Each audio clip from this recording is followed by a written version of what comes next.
மணி heist படம் மாதிரியே பணத்தையோ நகையையோ கொள்ளையடிச்சிட்டு plan போட்டு தப்பிக்கிற மாதிரியான படங்கள்லாம் எனக்கு ரொம்பவே பிடிக்கும் அப்படின்னு சொல்றவங்களுக்காக நான் இன்னைக்கு சூப்பரான 3 படங்களை கொண்டு வந்திருக்கேன். அந்த 3 படங்களுமே தமிழ் டப்பிங்ல அவைலபிளா இருக்கு.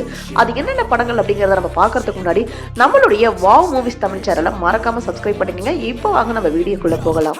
இப்போ நம்ம லிஸ்ட்ல 3ஆவதா இருக்கக்கூடிய படம் 2024 வருஷம் தெலுங்குல ரிலீஸ் ஆன ஜீப்ரா அப்படிங்கிற ஒரு சூப்பரான ஆக்ஷன் த்ரில்லர் படம். இந்த படத்துடைய ஒன்லைன் ஸ்டோரி என்ன அப்படின்னு கேட்டீங்கன்னா, ஒரு பேங்க்ல எம்ப்ளாயா ஒர்க் பண்ணக்கூடிய நம்ம ஹீரோ இன்னொரு பேங்க்ல வேலை செய்யக்கூடிய ஹீரோயினை காதலிக்கிறாங்க. இப்ப ஹீரோயின் என்ன பண்றாங்க, ஒரு அக்கௌண்ட்ல டிரான்ஸ்ஃபர் பண்ணக்கூடிய, அதாவது டெபாசிட் பண்ணக்கூடிய அமௌண்ட்டை தவறுதலா வேற ஒரு அக்கௌண்ட் நம்பருக்கு டிரான்ஸ்ஃபர் பண்ணிடுறாங்க. இந்த பிரச்சனையில இருந்து நம்ம ஹீரோயினை காப்பாத்துறதுக்காக நம்ம ஹீரோ உள்ள வராங்க. ஆனா அதை விட ஒரு பெரிய பிரச்சனையில நம்ம ஹீரோ மாட்டிக்கிறாரு. வில்லன் கிட்ட மாட்டிக்கிட்டு 4 நாட்கள்ல 5 கோடி ரூபாய் பணத்தை நீங்க ஒப்படைச்சாகணும் இல்ல கொடுத்தாகணும் அப்படிங்கிற ஒரு பிரச்சனையில மாட்டிக்க அதுல இருந்து தப்பிக்கிறதுக்காக ஒரு சின்ன ஸ்கேம் பண்றாரு. அந்த ஸ்கேம்ல இருந்து தப்பிக்கிறதுக்காக இன்னொரு ஸ்கேம் அப்படின்னு சொல்லி கடைசியா அவர் ஒர்க் பண்ணக்கூடிய அந்த பேங்க்லயே பணத்தை கொள்ளையடிக்கவும் ஆரம்பிக்கிறாரு. சோ இந்த பிரச்சனைகள்ல இருந்து நம்ம ஹீரோ எப்படி வெளிவந்தார் அப்படிங்கறதான் அந்த படத்துடைய மீதி கதை. சோ இந்த படத்துடைய பிளஸ் பாயிண்ட் என்ன அப்படின்னு கேட்டீங்கன்னா, ஒரே தவறுகளை செய்யக்கூடிய 2 பேர்த்துல ஒருத்தரை ஹீரோவாவும் இன்னொருத்தரை வில்லனாவும் காட்டாம 2 பேர்த்தையும் அவங்களுடைய கோணத்துல ஹீரோவா காட்டினது பிளஸ் பாயிண்ட். பரபரப்பா போகக்கூடிய அந்த திரைக்கதையில கொஞ்சம் கொஞ்சம் காமெடி எல்லாம் கலந்து சுவாரஸ்யமா சொன்னது இன்னொரு பிளஸ் பாயிண்ட். சோ இந்த படம் ஒரு சூப்பரான ஒரு த்ரில்லர் படம். இந்த படம் பாத்தீங்கன்னா ஆஹா ஓடிடி தளத்துல அவைலபிளா இருக்கு.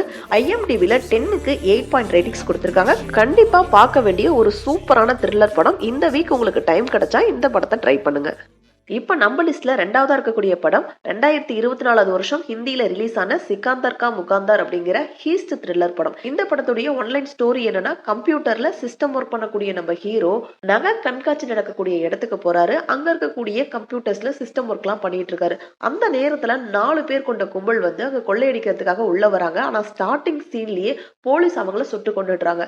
ஆனாலும் அங்க இருந்த காஸ்ட்லியான சில டைமண்ட்ஸ் காணாம போகுது. இது சம்பந்தமா ஹீரோவை, ஹீரோயின் கூட ஒர்க் பண்ணக்கூடிய மேனேஜர் அப்படின்னு சொல்லி 3 பேர்த்த போலீஸ் கூட்டு போய் விசாரிக்கிறாங்க.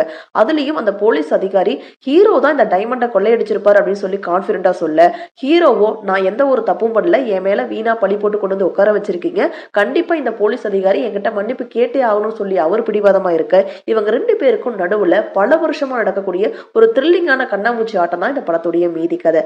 இந்த படத்துடைய பிளஸ் பாயிண்ட் என்ன அப்படின்னு கேட்டீங்கன்னா, இந்த படத்துல நடிச்சிருக்க எல்லாருமே டீசெண்டா ஆக்ட் பண்ணிருக்காங்க. அது மட்டும் இல்லாம இந்த டைமண்டை யாரு கொள்ளையடிச்சிருப்பாங்க அப்படிங்கறத ட்விஸ்டை கிளைமேக்ஸ் வரைக்கும் கொண்டு போனது சூப்பராகவே இருந்துச்சு.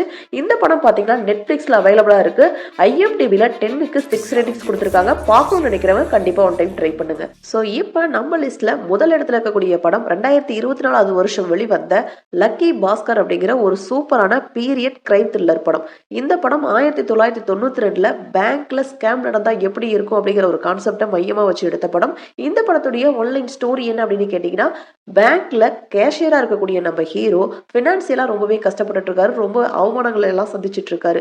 இருந்தாலும் நான் நேர்மையா தான் ஒர்க் பண்ணிட்டு இருக்கேன், எப்படியோ நமக்கு கிடைக்கும் அப்படின்னு நினைச்சிட்டு இருந்த பதவி உயர்வு இவருக்கு கிடைக்காம போகுது.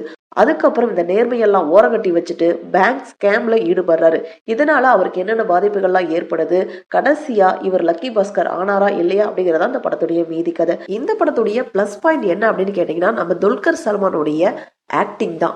ஸோ சோகமா இருக்கக்கூடிய காட்சிகளா இருக்கட்டும், கஷ்டப்படக்கூடிய காட்சிகளா இருக்கட்டும், நிறைய பணம் சேர்ந்தா ஒரு திமிரு வரும் பாத்தீங்களா, அந்த திமிரா இருக்கக்கூடிய கேரக்டரா இருக்கட்டும், எல்லாமே ஈக்குவலா பொருந்துற மாதிரி சூப்பராகவே ஆக்ட் பண்ணியிருக்காரு.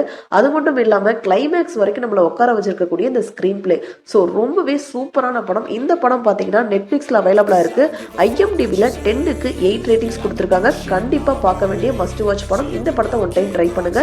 இதே மாதிரி சூப்பரான படங்களை பத்தி நீங்க தெரிஞ்சுக்கிறதுக்கு நம்மளுடைய வாவ் மூவிஸ் தமிழ் சேனலை சப்ஸ்கிரைப் பண்ணுங்க, லைக் பண்ணுங்க, ஷேர் பண்ணுங்க, கமெண்ட் பண்ணுங்க. தேங்க்யூ.